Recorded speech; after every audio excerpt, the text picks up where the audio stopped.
Vamos para a terceira, somente a graça, sola gratia, somente a graça, ou somente pela graça. Agora vamos lá. Eliardo Galdino. Vamos lá. Bom, somente pela graça. Vamos para Paulo então, né?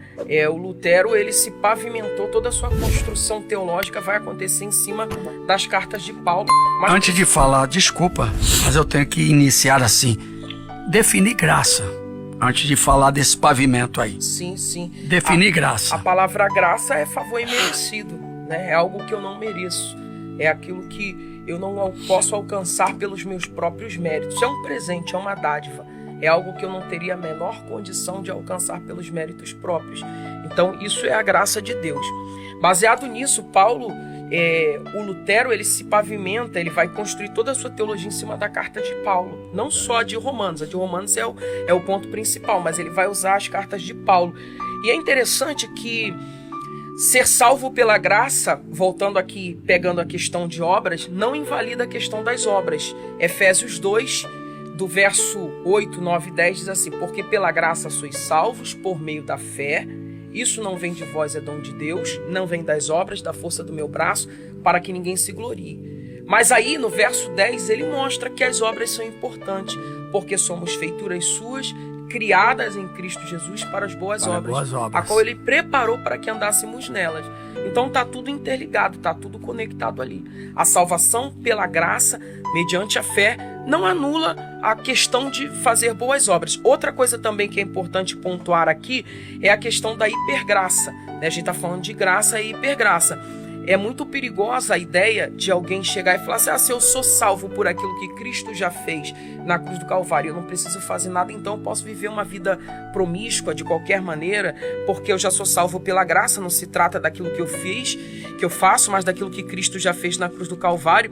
E Paulo vai falar aqui em Romanos capítulo 6 que não existe contraste, pastor Marcos Fernandes, pastor Douglas, entre a graça e o efeito da graça de Deus na minha vida, porque a graça que me salvou é a graça que me transforma. Romanos 6 ele diz assim: que diremos, pois? Permaneceremos no pecado para que a graça seja mais abundante? Ele está perguntando, aí ele responde: de modo nenhum.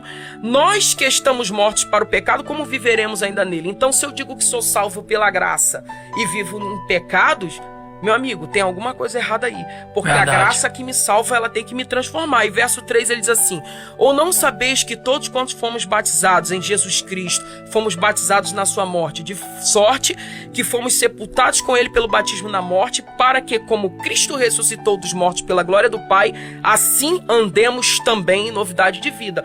O que Paulo está dizendo é que a graça, ela me traz uma novidade de vida. E aqui, o que a graça vai contrastar com a lei, né?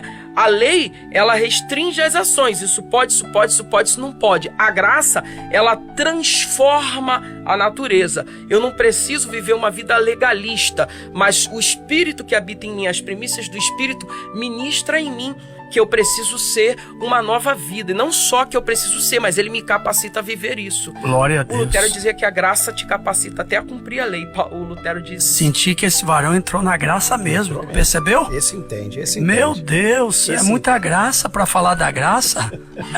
É porque ele fez uma defesa de dissertação de mestrado, então isso está no sangue dele. E ele fez exatamente sobre a justificação pela fé. Ele tem um livro, né? Ele trabalha meu isso. TCC, minha dissertação de mestrado. Isso está no sangue dele. Aí é graça. Isso então tá no sangue ele dele. fala assim. E olha que quem escolheu o assunto foi ele. Vamos lá.